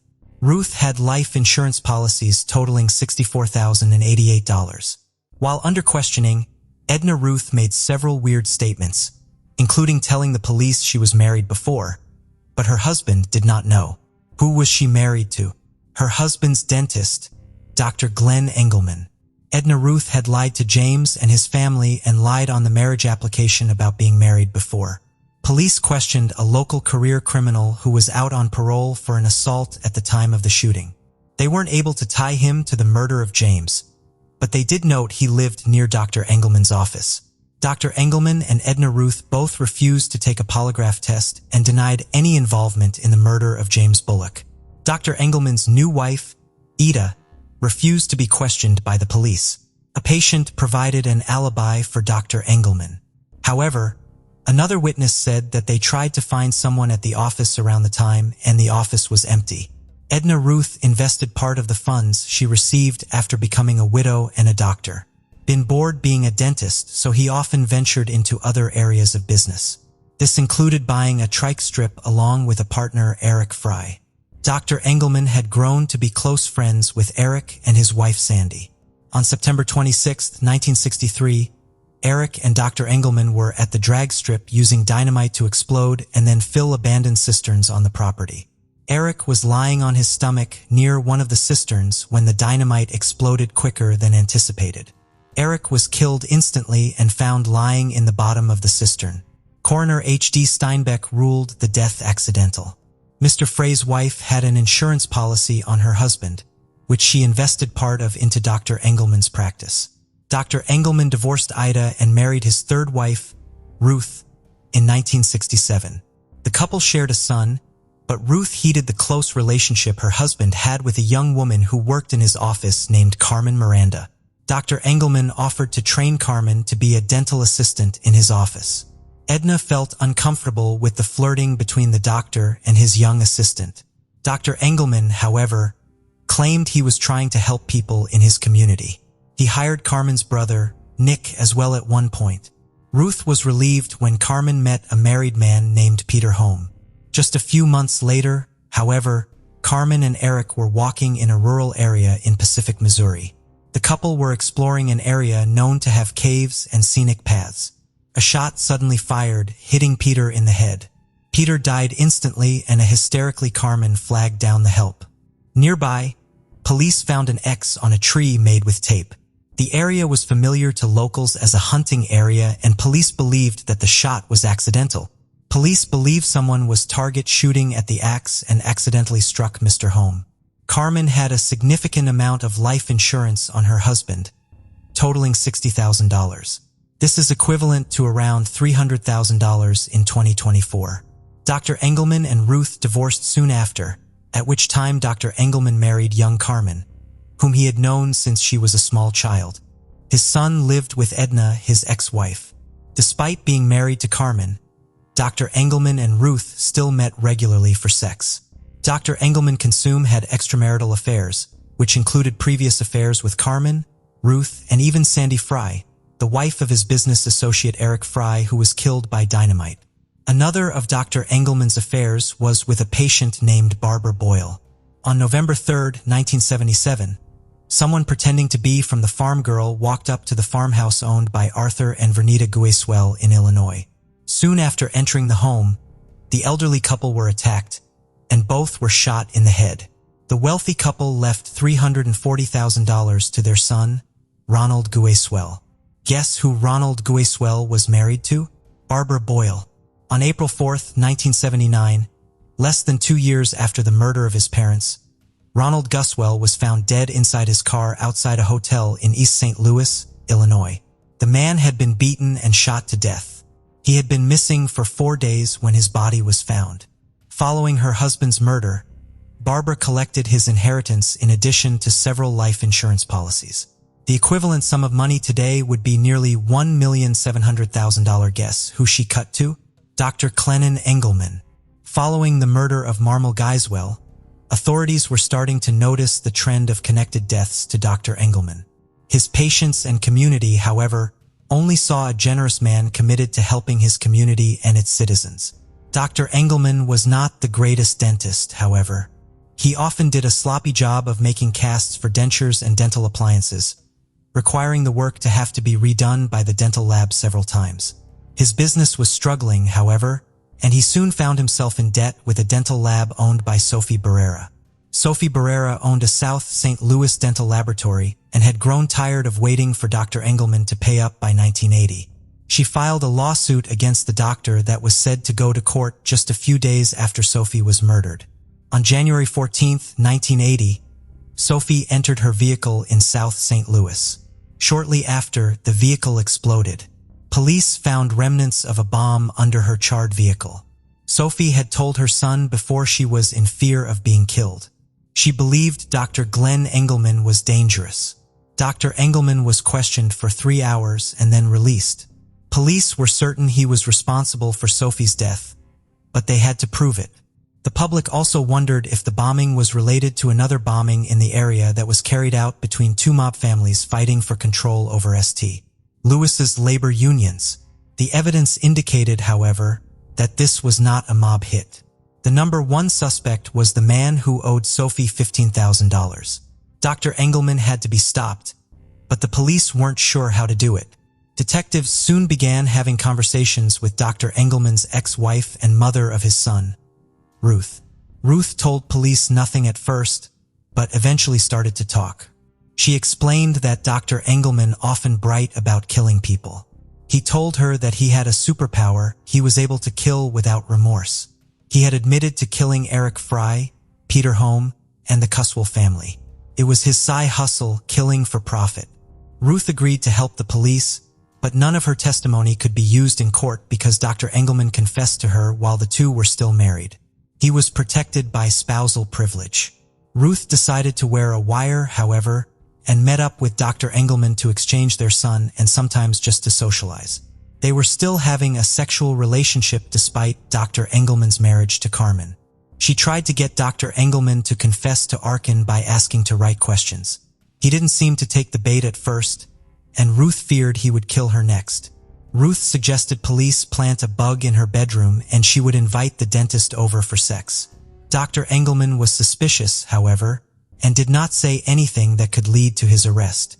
Ruth then met him at a diner wearing a wire, and this time he commented on being homicidally intimate with the widow of one of his victims.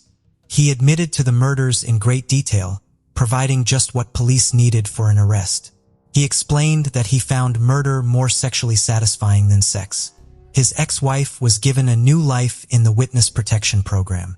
Carmen, who was no longer married to the dentist, and her brother Nick were brought in for questioning to corroborate the allegations against Dr. Engelman. As possible co-conspirators, they asked for and were granted immunity to testify against the dentist. Carmen told quite the story. She said she was working for the dentist when he suggested she find someone with good benefits to marry. He told her about Eric Fry, whom he said he directed Sandy Fry to marry with all intentions of murdering the insurance proceeds. Soon after she was married, Carmen said Dr. Engelman told her where to go and made sure her husband was shot and killed. He staged it to look like a target shooting accident. Clennon Engelman was finally arrested and charged with murder in 1980. Carmen testified at Dr. Engelman's first trial, for which he was convicted of murdering Peter Hom and given 50 years in prison. The dentist then pleaded guilty to the murder of Sophie Barrera to avoid the death penalty. Serving a list sentence for that murder in Missouri, Dr. Engelman was back in court by 1985 in Illinois. In 1984, Robert Handy, a conduct and acquaintance of Dr. Engelman, admitted to authorities that he had taken part in the murder conspiracy of the Giswell family. He implicated Dr. Engelman, who had bludgeoned Harold Giswell and Shaheem, as well as Ronald's widow, Barbara Boyle. Dr. Engelman was given 3 life sentences for the Goswell murders. He also was convicted of federal mail fraud and given a 30-year federal sentence. He is believed to have killed at least 12 people, including conspiring with his first wife to kill her husband, James Bullock, in 1958. Edna Ruth was never charged in the case due to lack of evidence. Barbara Boyle went on trial for the murder of her in-laws, Arthur and Vernita Giswell, and husband Ronald in 1985. The jury acquitted her of the murders of Arthur and Vernita by convicted her of conspiracy to commit murder in the death of Ronald Giswell. Barbara Boyle was sentenced to 50 years in prison in 1985. She was granted parole in February 2009. Dr. Engelman enjoyed his notoriety in Missouri, often comparing himself to legendary outlaw Jesse James. He is believed to have killed at least 12 people, but the actual number is unknown. Unlike other serial killers, Dr. Engelman was inspired, at least in part, by greed. He also seemed to revel in his ability to not feel remorse. Dr. Engelman died of diabetes-related health issues in 1999 at age 72. He was incarcerated in Jefferson City at the time. Brittany Locklear was 5 years old when she and her mother, Connie Locklear Chavis, were waiting for the school bus on Gainey Road in Rayford, North Carolina. It was still dark outside on the morning of January 7, 1998. Her mother went inside briefly to use the restroom, leaving her daughter alone at the bus stop for only a few minutes. When she looked out the door, Brittany was nowhere to be seen. After rushing to Brittany's school, West Hoke Elementary, school officials would inform her that Brittany never arrived. A neighbor, Rose Johnson, reported seeing Brittany being abducted and told authorities it was a white male in a full-size brown or tan truck.